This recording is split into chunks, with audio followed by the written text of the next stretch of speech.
Excellent, we can see it.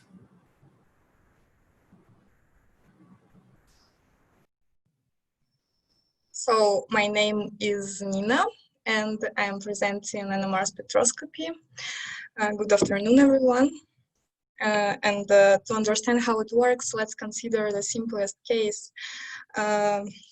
Nuclei have its own small magnetic field, and normally without any external magnetic field, they are entered randomly. But if you place them in a strong magnetic field, they are strongly oriented, and we can observe so-called Resonnance effect, so they will have a certain energy level. And then if we apply a pulse of electromagnetic radiation, in that case, which is radio frequency pulse, nuclei will resonate at a specific frequency and change energy level. And then nuclei will relaxate, and this relaxation process is recorded by NMR spectroscopy. So to be detectable by NMR, nuclei must have spin. And in that case, it's either odd numbers of protons or odd numbers of neutrons, or both.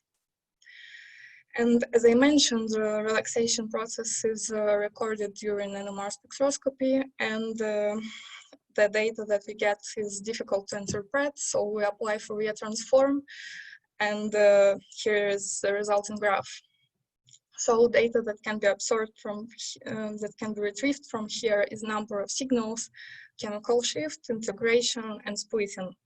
And from these parameters, we can get basically information about the structure of our molecule. And NMR as physical phenomenon is used either in spectroscopy or in magnetic resonance imaging.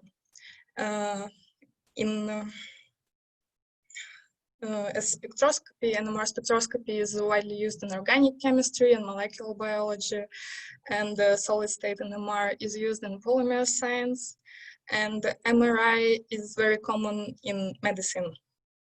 Here you can see an image of MRI.